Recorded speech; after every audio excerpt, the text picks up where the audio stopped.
सुलोचना देवी जी को मैं आवेदन करता हूँ स्टेज के ऊपर। Please welcome to stage. इन मुट्ठियों में नाग तार भर के आसमां की हद से गुजर के हो जा तू भीड़ से जुदा, भीड़ से जुदा, भीड़ से जुदा। कहने को चल रहा है तू, लोहे का चल रहा है तू, टूटी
good morning, good morning Hyderabad, good morning. मेरा नाम सुलोचना है और मैं हाउस मेकर हूँ। और thank you God, thank you appliance, thank you हारल फैमिली, थैंक यू चरण भैया, भार्गी भाभी, thank you God, thank you सब मेरे अपलायंस को मैं दिल से बहुत बहुत थैंक यू करती हूँ। और मैं एक हाउस मेकर हूँ। हाउस मेकर होते होते हुए ये बिजनेस दोनों मिलके बिल्ड कर रहे हैं। एक किराना दुकान चलाते चलाते ये बिजनेस हमने 3 साल में DCD का पिन अचीव किया है। और ये बिजनेस हम दोनों मिलके बिल्ड कर रहे हैं और हमारे को बहुत ही अच्छा लिख रहा है। हम जब किराना दुकान में था तो हमारी लाइफ क्या थी हमारे को भी मालूम नहीं था। दोनों को कब शाम होती थी, कब सुबह होती थी, कुछ भी मालूम नहीं पड़ता था। तो मैं यही मैसेज दूंगी क्योंकि टाइम बहुत कम है। हम अपनी दुकान चेंज करके हम अपनी लाइफ चेंज कर दिए तो आप क्यों नहीं। और हमारी लाइफ, हमारा ड्रीम बहुत था। हमने फर्स्ट से बहुत ड्रीम देखे थे, लेकिन मैं मेरा पूरा ड्रीम अभी नहीं बताऊंगी। जब DCD जाऊंगी जब पूरा ड्रीम बताऊंगी। हम शुरू से बचपन से बहुत ड्रीम देखती थी, लेकिन मेरा ड्रीम कुछ भी सक्सेसफुल नहीं था। लेकिन अभी विनिंग टीम एसटी सिस्टम में आने से मेरा ड्रीम बहुत सक्सेसफुल हुआ है, तो आपका भी हो सकता है। और हमारी बहुत लाइफ अच्छी हो गई, हमारे बच्चों की लाइफ एजुकेशन बहुत अच्छा हुआ और बहुत ही अच्छा लग रहा है। तो मैं आपको यही बताऊंगी, ये बिजनेस ये अपना कौन सा बिजनेस भी अच्छा नहीं है। आप कितना इनकम 10 लाख 15 लाख लगा के कौन सा भी आप प्लेटफॉर्म खोल के बैठ जाएंगे तो भी ये बिजनेस में जिसकी लाइफ चेंज हो सकती है वो किसी में नहीं हो सकती। तो ये बिजनेस इतना बड़ा है। थैंक यू गॉड, हमारे को हमारी अपलाइन से हमारे को ये बिजनेस ये प्लेटफॉर्म मिला। बहुत बहुत दिल से थैंक यू बोलती हूँ। और बोलने को तो बहुत है, लेकिन टाइम बहुत हो चुका है। Thank you God, thank you विश्वेर। Good morning. नाम सुरेश कुमार है और सबसे पहले मेरे इष्ट देव, मेरे माता पिता जी एंड मेरे ग्रेट अपलाइन चरण sir and Karan sir and entire winning team and brothers line, सबका मैं बहुत बहुत धन्यवाद करता हूं कि उनकी वजह से मैं आज यहाँ पे हूँ। लीडरशिप में मेरे बारे में बताऊंगा। घर का बड़ा था तो रिस्पॉन्सिबिलिटी ज़्यादा जल्दी आ गई थी घर पे, और पैसा कमाने के लिए मैंने स्टूडियो का काम सीखा। कुछ टाइम मैंने स्टूडियो का काम किया 5 से 6 साल, लेकिन जितना पैसा मेरे को चाहिए था उतना नहीं बना। तो फिर मैं सऊदी चला गया 96 में, लेबर के काम में गया था। वहाँ पे लेबर का काम किया और कुछ पैसा कमाने के लिए और साइड में काम किया। मैंने हजाम का काम किया, मैंने वहाँ पे धोबी का काम किया। लेकिन काम करते करते मेरे को मैं पैसा कमाने के लिए बहुत एक्साइटेड था, तो मेरे को सुपरमार्केट में कैशियर का जॉब मिला और मैं वहाँ पे अच्छा पैसा कमाया। लेकिन ऐसा करते करते जिंदगी के 14 साल चले गए थे। एक घुटन महसूस हो रही थी कि पैसा तो कमा रहा हूँ लेकिन बच्चों से दूर हो गया हूँ। और वहाँ से फिर मैं वापस इंडिया आया। इंडिया आने के बाद मैं खुद का बिजनेस करूंगा बोल के हैदराबाद आया, और हैदराबाद में मैंने एक किराना का स्टोर ओपन किया। हम दोनों बहुत हार्ड वर्क रहे, हमने बहुत मेहनत की और सऊदी से भी अच्छा पैसा हमने किराना में बनाना शुरू कर दिया था।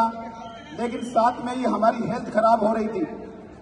मेरे को किडनी स्टोन्स आ गया था, 7-8 साल से परेशान था, साइनस का प्रॉब्लम आया था। तो पैसा कमा रहा था लेकिन खुशी नहीं थी, बहुत यानी घर में टेंशन चलते थे। इसके बाद में हमारे पास एक सेल्समैन आया करते थे, उन्होंने हमारे को वेस्टेज के बारे में बताया। 8 से 10 महीने हमने उनको ऐसा ही घुमाया, लेकिन ज्वाइन नहीं किया क्योंकि हमारे नसीब में 8 से 10 महीने के बाद में वेस्टेज आना था। हमने वेस्टेज हेल्थ के लिए स्टार्ट किया था। हेल्थ में जब अच्छा रिजल्ट आया तो हमने वेस्टेज को एज ए ड्रीम चुन लिया, और वो ड्रीम चुनने का मात्र एक ही रीजन था, FRU फंक्शन। मैं ज्वाइन किया था। ज्वाइन करने के बाद में मेरे को ओनली 1 मंथ हुआ था और सेकंड मंथ में मेरा इनकम आया था 522 रुपये। और मेरे अपलाइन चरण सर ने मेरे को बोला कि आपको दिल्ली चलना है, तो मैं उनको मना कर दिया कि सर अभी ज्वाइन किया हूँ, 522 है और दिल्ली जाऊँगा तो 7 से 8 दिन दुकान बंद करनी पड़ेगी मेरे को, और 10-12 हज़ार रुपये खर्च में हो जाएंगे। तो सर ने मेरे को ये बोला कि आप आ जाइए, आपका बड़ा काम हो सकता है, हम आपका पैसा खर्च होगा तो हम आपको डबल दे देंगे कि आपको पसंद नहीं आया तो। और थैंक यू बोलता हूँ गॉड को कि मैंने यस में गर्दन हिला दी और मैं FRU दिल्ली चला गया। वहाँ पे जाने के बाद में मेरे को एक बिजनेस समझ में आया कि ये बिजनेस कितना बड़ा है। मैं जो कर रहा हूँ वो तो एक कोवे में जैसे मेंढक होता है वही साइड थी मेरी। ये बिजनेस बहुत बड़ा है। ये जैसा बिजनेस मेरे को चाहिए था, जैसी इनकम मेरे को चाहिए थी, हेल्थी रहते हुए पैसा कमाना, और मैंने वहाँ पे डिसाइड किया और काम करना शुरू किया। मैं बहुत जल्दी डायरेक्टर चला गया, सिल्वर चला गया, स्टार चला गया। स्टार जाने के बाद में मेरे को फिर ब्रेक लग गया था। कई दिनों तक मैं स्टार रहा, लेकिन मैं बोलता हूँ एक मीटिंग का क्या इस्पात होता है, मेरी मीटिंग से क्या बेनिफिट होता है, मैं आपको बताऊंगा कि मीटिंग बार बार जाने से। मैं FRU जाने के बाद में कोई मीटिंग मिस नहीं किया। मैं हर एक मीटिंग में आता हूँ, टीम आए ना आए लेकिन मैं जरूर जाता हूँ। और स्टार जाने के बाद में चेंज नहीं हुआ। तो मैंने एक्सीलरेट प्रोग्राम हुआ था हैदराबाद में, और एक्सीलरेट प्रोग्राम में मैं जो गया मीटिंग में, और प्रोग्राम पूरा होने के बाद में सर ने डायमंड एडप का एक मीटिंग किया बाद में, और चरण सर ने मेरे को उसमें बिठाया। करण सर ने बोला कि आप भी आओ, और मैं चला गया। वहां से क्या स्पार्क होता है, वहां से SP बारिश सर ने बोला, पहले अच्छी डांट खिलाई और उन्होंने बोला कौन मर्द का बच्चा है जो 90 डेज में अपनी पिन चेंज करेगा? और मैंने हाथ ऊपर कर दिया कि सर मैं क्राउन जा रहा हूं। मैं मिशन 90 डेज में क्राउन चला गया स्टार से सीधा, और फिर क्राउन पे जाके रुक गया। रिकमेंडेशन में देखता था, यूसीडी डालता था, यूसीडी जाऊंगा, कोई कुछ भी नहीं हो रहा था। ऐसा करते करते 1.5 साल फिर चला गया, चेंज नहीं हो रहा था। फिर आया ग्रो क्राउन पिछले साल का हैदराबाद में, और अभी जैसे स्टेज पे बुलाया सर ने, फिर बुलाया कि कौन कौन मिशन 90 डेज में अपने भी पिन चेंज करेगा। और मैं डीसीडी में जाके खड़ा हुआ कि सर मैं चेंज करूंगा। मैं चला गया और मिशन 90 डेज स्टार्ट हुआ। क्राउन से सीधा डीसीडी गया, और मात्र एक डिसीजन से मैं अपलाइन का सपोर्ट लेता रहा, लेकिन अपलाइन के घर में कुछ काम थे। मैंने डिसीजन लिया कि मेरे को जाना है। अपलाइन के घर में काम थे, मैंने उनसे काउंसलिंग करता रहा, लेकिन मैं उनके भरोसे में नहीं बैठा कि अपलाइन आएगा तो ही मेरा काम होगा। और मैंने मिशन 90 डेज में क्राउन से सीधा डीसीडी मार दिया। तो लीडर से एक डिसीजन आप जब कर लेते हो अपने दिमाग में, तो 100% आप जैसा चाहते हो वैसा कर सकते हो। ये कुछ भी नहीं है कि मैं नहीं कर सकता, अपलाइन आएगा कोई होगा, डिसीजन आपको लेना है। जब आप मोमेंटम में आते हो तो 100% पूरी टीम मोमेंटम में आ जाती है। मैंने काम करना शुरू किया, जो ऐसे लेग जो मैं कभी सोचा नहीं था कि ये लेग कभी काम करेंगे क्या, लेकिन जैसे ही मैंने डिसाइड किया, मैंने घर में ड्रीम चार्ट लगाया, और ड्रीम चार्ट लगाने के बाद में मैंने क्लोजिंग का चार्ट लगाया कि मेरे को किस तरह से क्लोजिंग करनी है, 3 महीने में मेरे को किस तरह से डीसीडी करना है। और मैं क्लोजिंग करके डीसीडी चार्ट लगा, चार्ट में 4 क्लोजिंग लगाई मैंने, और हर दिन उनको देखता रहा कि कौन सा लेग कहाँ पे चल रहा है। जो लेग कमजोर हो रहा था उसके साथ में ज्यादा काम कर रहा था, और ऐसा करते करते मिशन 90 डेज दिसंबर में ही मैं डीसीडी चला गया। तो ये है कमिटमेंट का और मोमेंटम का। मोमेंटम मेरे अंदर आएगा तो पूरी टीम में मोमेंटम आएगा। यदि मैं लूज बैठ जाऊंगा तो टीम में मोमेंटम कभी नहीं आ सकता। मेरे से मोमेंटम स्टार्ट होता है जब मैंने डिसाइड कर लिया कि जाना है तो जाना है। और मैं अभी इतनी सारे लोगों के बीच बोल रहा हूं कि मैं गो क्राउन हैदराबाद में जो आएगा उसमें आपके सामने एज ए यूसीडी सेलिब्रेशन कराऊंगा, 100% कराऊंगा, और वो भी 4 लाख प्लस की इनकम के साथ में कराऊंगा। Thank you and wish you well.